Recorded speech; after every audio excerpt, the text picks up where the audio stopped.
நாம பார்க்க போறது மணிக்கூண்டுகள். ஒரு காலத்துல சென்னையினுடைய அடையாளமாக இருந்தது மணிக்கூண்டுகள். இன்னைக்கு கைவிடப்பட்ட முதியோர்களை மாதிரி பார்க்கவே நமக்கு ரொம்ப பரிதாபமா இருக்குது அந்த மணிக்கூண்டுகள். ஒவ்வொரு மணிக்கூண்டுக்கு பின்னாடியுமே ஒரு வரலாறு இருக்குங்க. ஒரு மிகப்பெரிய ஒரு சோகம் இருக்கு. மணிக்கூண்டுகள் பார்த்தீங்கன்னாக்கா நகரத்தினுடைய மைய பகுதிகளில் அன்னைக்கு நிறுவப்பட்டது. முக்கியமான சந்திப்புகள், மிக முக்கியமான சாலைகள் எல்லாம் இந்த மணிக்கூண்டுகளை நீங்க சென்னையில பார்க்கலாம். உதாரணத்துக்கு ராயப்பேட்டையில மணிக்கூண்டு இருக்கு, டவுட்டன்ல உள்ள மணிக்கூண்டு, தண்டையார்பேட்டையில உள்ள மணிக்கூண்டு, தங்கசாலையில உள்ள மணிக்கூண்டு. அது ஏன் தங்க சாலைன்னு சொல்லுவோம்னா அந்த காலத்துல அங்கதான் பணமே அச்சிடப்பட்டது. அதே மாதிரி பக்தவச்சலம் அவர்கள் திறந்து வைத்த பட்டாளத்துல உள்ள ஒரு மணிக்கூண்டு. இப்படி ஒவ்வொரு மணிக்கூண்டுக்கு பின்னாடியுமே ஒரு பெரிய நீண்ட நெடிய ஒரு வரலாறு உண்டு. எதற்காக அன்னைக்கு மணிக்கூண்டுகளை ஏற்படுத்தினாங்க அப்படின்னா அந்த கதை ரொம்ப சுவாரஸ்யமானதுங்க. அப்பெல்லாம் யாருக்குமே கை கடிகாரம் கட்டுகிற அளவுக்கு வசதி கிடையாது. கை கடிகாரம்லாம் அப்பெல்லாம் அது ரொம்ப காஸ்ட்லியா இருந்தது. எல்லாருக்குமே கை கடிகாரம் கிடையாது. அப்போ அவங்க எப்படி நேரம் பார்க்க முடியும்? இன்னும் ஒருபடி மேலே போய் சொல்றதா இருந்தால் வீடுகளில் கூட அவங்களுக்கு சுவர் கடிகாரம் கூட கிடையாது. அப்படி சுவர் கடிகாரமும் கை கடிகாரமும் மிகவும் விலை உயர்ந்ததாக பணக்காரர்களிடம் மட்டுமே இருந்த ஒரு காலகட்டம்னு ஒன்று இருந்தது. அப்போ எல்லாருக்கும் மணி என்னன்னு தெரியணும் அப்படிங்கிறதுக்காகத்தான் இந்த மணிக்கூண்டுகள் ஏற்படுத்தப்பட்டது. நாலா திசையிலிருந்தும் பார்த்தா அவங்களுக்கு நேரம் தெரிகிற மாதிரி இந்த மணிக்கூண்டுகளை அன்னைக்கு ஏற்படுத்தணும். இந்த மணிக்கூண்டு வைக்கிறதுக்கு முன்னாடி இருந்த காலகட்டம்னு ஒன்று இருந்தது. அது எப்படி இருந்தது அப்படின்னு பார்த்தீங்கன்னா, வரலாறு அப்படியே பின்னோக்கி போய் பார்த்தீங்கன்னா, அந்த இடத்துல கடிகாரத்துக்கு பதிலாக ஒரு பெரிய வெங்கல மணியை கட்டி தொங்க விட்டுருக்காங்க. அந்த ஊரினுடைய எல்லை வரைக்கும் கேட்கிறபடியான ஒரு மணியை கட்டி தொங்க விட்டு மணியை மக்களுக்கு தெரியப்படுத்தி இருக்கிறாங்க. நேரம் என்ன அப்படிங்கிறத தெரியப்படுத்தி இருக்கிறாங்க. சரி, இன்னும் பின்னோக்கி போய் பார்ப்போமே. இந்த வெங்கல மணியை கட்டுவதற்கு முன்பு எப்படி இருந்தது அப்படின்னு பார்த்தீங்கன்னா, பிரிட்டிஷ் இந்தியா காலத்துல, கிழக்கிந்திய கம்பெனி இந்தியாவை ஆட்சி செஞ்ச காலத்துல, குறிப்பா சென்னையில செயின்ட் ஜார்ஜ் கோட்டையிலிருந்து தினமும் மாலையில 4 மணிக்கு பீரங்கி குண்டுகளை முழங்குவாங்களாம். அந்த வெடி சத்தம் கேட்டுடுச்சுன்னா மாலை 4 மணி ஆயிட்டு அப்படின்னு அர்த்தம். அந்த மாதிரி நேரத்தை மக்களுக்கு தெரியப்படுத்தி இருக்கிறாங்க. இந்த மணிக்கூண்டுகள் மட்டும் இல்லைங்க, இதை தாண்டியும் நிறைய மணிக்கூண்டுகளை பழமையான பல கட்டடங்கள்ல இந்த மணிக்கூண்டு போன்ற அமைப்பை நீங்க பார்க்கலாம். சென்னை பல்கலைக்கழகத்தில் உள்ள மணிக்கூண்டா இருக்கட்டும், அண்ணா பல்கலைக்கழகத்தில் உள்ள மணிக்கூண்டா இருக்கட்டும், அல்லது நம்முடைய ரிப்பன் பில்டிங்கில் உள்ள மணிக்கூண்டா இருக்கட்டும், சென்ட்ரல்ல உள்ள மணிக்கூண்டுகளா இருக்கட்டும், இப்படி எல்லா இடங்கள்ல உள்ள மணிக்கூண்டுகளும் பார்த்தீங்கன்னா, லண்டன்ல உள்ள மணிக்கூண்டு எப்படி இருக்கும், முதல்ல சீனால ஏற்படுத்தப்பட்ட மணிக்கூண்டு எப்படி இருக்கும், அந்த மாதிரி அந்த பழமை கொஞ்சம் கூட மாறாம அதே மாதிரிதான் நம்ம ஊர்லயும் இந்த மணிக்கூண்டுகளை வடிவமைச்சிருக்கிறாங்க. அது மட்டும் இல்லைங்க, அந்த காலத்துல நேரம் பார்க்கப்பட்டதே எப்படின்னா 1 மணி நேரத்துக்கு ஒரு தடவை அந்த மணிக்கூண்டிலிருந்து ஓசை வந்து கொண்டே இருக்கும். இன்னைக்கு சில மணிக்கூண்டுகள் இயங்குது, சில மணிக்கூண்டுகள் இயங்காம அப்படியே நிக்கிறத நம்ம பார்க்குறோம். அதன் பிறகு மாநகராட்சி பெரும் பொருட்செலவுல மீண்டும் அதை சீரமைத்து இன்றைக்கு வரைக்கும் இயங்கி கொண்டிருக்கக்கூடிய மணிக்கூண்டுகளையும் நம்ம பார்க்குறோம். வரலாற்றினுடைய பக்கங்கள்ல இந்த மணிக்கூண்டுகளுக்குன்னு ஒரு மிகப்பெரிய ஒரு இடம் உண்டு அப்படின்னு நம்ம சொல்லலாம். அன்னைக்கு இருந்த மிக முக்கியமான லேண்ட்மார்க்கே என்னன்னா இந்த மணிக்கூண்டுகள் தான். இன்னும் வரலாறை படிக்கும்போது சில இடங்கள்ல மணிக்கூண்டுகள் இருந்ததாக நமக்கு வரலாற்றுல இருக்கு. ஆனா இன்னைக்கு இருக்கிற நடப்பியல் அது இருக்கா அப்படின்னு பார்த்தீங்கன்னா அங்கெல்லாம் அந்த மணிக்கூண்டே இல்லை. அந்த மாதிரியான வரலாற்றில் மட்டுமல்ல, இன்னைக்கும் இல்லாமல் போன மணிக்கூண்டுகளையும் நம்ம வரலாற்றுல படிக்க முடியுது. மீண்டும் பல புதிய தகவல்களோடு, அதில் அறியப்படாத பக்கங்களோடு உங்களை சந்திக்கிறேன். நன்றி, வணக்கம்.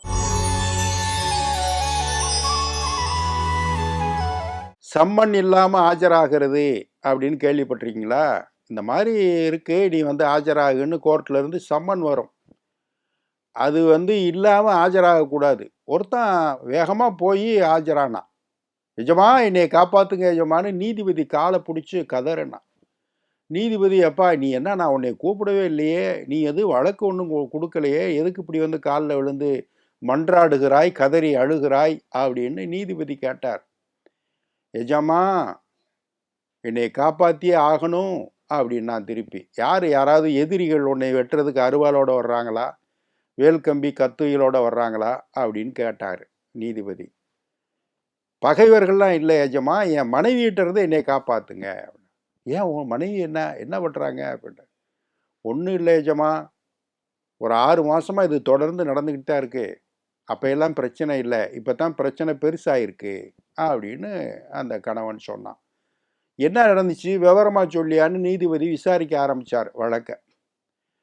எஜமா 6 மாதத்துக்கு முன்னாடி 30 நாளில் இந்தி கற்றுக்கொள்வது எப்படின்னு ஒரு புஸ்தகம் வாங்கிட்டு வர சொன்னாங்க. வாங்கிட்டு வந்து கொடுத்தேன். அந்த அம்மாவும் அதை பார்த்துட்டு ஹாய் ஹூய் அப்படின்வாங்க. நானும் அச்சா நகி அப்படி தோடான்னு ஏதாவது எனக்கு தெரிஞ்ச இந்தியை சொல்லி அவங்க கூட பேசி சமாளிச்சிட்டேன். அந்த 30 நாள் கடந்துடுச்சு, இந்தியும் கற்றுக்கிட்டாங்க. அதுக்கடுத்து என்ன பண்ணாங்க, 30 நாளில் கராத்தே கற்றுக்கொள்வது எப்படி அப்படிங்கிற புத்தகத்தை வாங்கிட்டு வர சொன்னாங்க. நான் வாங்கிட்டு வந்து கொடுத்தேன்.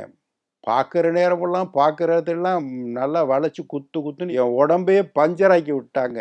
நானும் பொறுத்துக்கிட்டேன், கொடுத்த அடியெல்லாம் வாங்கிக்கிட்டேன். மனைவி கராத்தே ரைட்டு அப்படின்னு அந்த 30 நாள் அதில் முடிஞ்சு போச்சு.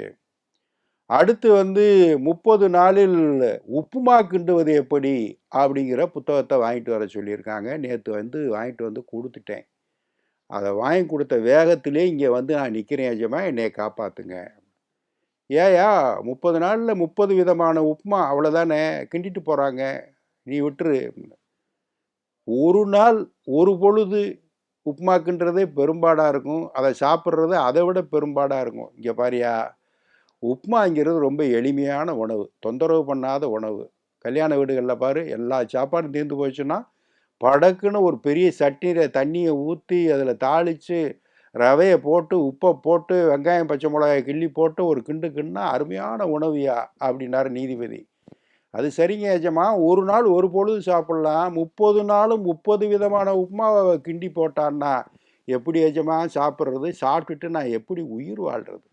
கராத்தே அடியை கூட நான் பொறுத்துக்குருவேன், சாப்பாட்டில் என்னை அடித்தாங்கன்னா என்னால் தாங்க முடியாது எஜமா, காப்பாற்றுங்க அப்படின்னு நின்னான். ஒரு விடுதி இருந்துச்சு, ஒரு 100 பேர் அதில் இருந்தாங்க. அவங்க சாப்பாடுனா டெய்லி காலையில் அந்த விடுதியில் உப்புமா தான் போட்டான்.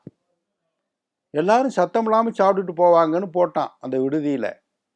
ஒரு 20% ரொம்ப பிரியமாகவே சாப்பிட்டான் உப்புமாவை, நல்லா ரசித்து ருசித்து. கொஞ்சம் சர்க்கரை வைங்க, கொஞ்சம் ஜீனி வைங்க, கொஞ்சம் சட்னி வைங்கன்னு கேட்டு சாப்பிட்டான் உப்புமாவை. மிச்சம் இருக்க 80% இருக்கான்ல, போர்க்கொடி தூக்க ஆரம்பிச்சிட்டான். இது என்னது, ஒரு 20% ஆளுகளுக்காக 100% ஆளுகளை பழி வாங்கக்கூடாது, மாற்றி மாற்றி பண்ணுங்க, உப்புமா கிண்டாதீங்க, ஒரு நாளைக்கு இட்லி பண்ணுங்க, பூரி பண்ணுங்க, தோசை பண்ணுங்க, ரவா தோசை பண்ணுங்க, மசால் தோசை போடுங்க, பரோட்டா போடுங்க, எத்தனை விதமான உணவு இருக்குது, வெறும் உப்புமா தானா அப்படின்னு மற்றவங்கெல்லாம் போர்க்கொடி. அப்போ அந்த விடுதிக்காரர் என்ன பண்ணார், வேணாம், உனக்கும் வேணாம் எனக்கும் வேணாம், நம்ம வாக்கெடுப்பு நடத்துவோம், பெரும்பான்மையானவங்க எதை விரும்புகிறாங்களோ அதை காலை உணவாக பண்ணிடலாம் அப்படின்னாங்க. அது நல்ல ஐடியா தான் அப்படின்னு எல்லாம் ஓட்டு, ஒவ்வொருத்தரும் ஒவ்வொரு இதை எழுதி போடுங்க அப்படின்னு ஒரு 10 ஐட்டத்தை எழுதி போட்டு எல்லாம் போட்டாங்கன்னா 18% என்ன போட்டான், இட்லின்னு போட்டான். 12% என்ன போட்டான், பொங்கல்னு போட்டான். திருப்பி 10% ரவா உப்புமான்னா. இவன் 10 பேர் ரவா தோசைன்னா. அப்புறம் மசாலா தோசை 18, 12 புரோட்டா. இப்படி பார்த்தா 20 எதுவுமே எட்டி பிடிக்கலை. எல்லாம் 18, 10, 12 அப்படி தான் மற்ற உணவுகள் இருந்துச்சு ஒழிய, அந்த 20% இருக்கான் பாருங்க, அவன் சாலிடாக உப்புமானே திருப்பி போட்டான், அடிச்சிச்சு. அதுதான் ஃபஸ்ட்டு வந்துடுச்சு. பாருங்களேன், 80% இருக்கிறவன் சாதிக்க முடியாததை 20% உள்ளவன் அடிச்சுட்டு போயிட்டான். உப்புமா வாழ்க. அடுத்த ஒரு நிகழ்வில் சந்திப்போம். இந்த நாள் இனிய நாளாக அமைய நல்வாழ்த்துக்கள். வணக்கம்.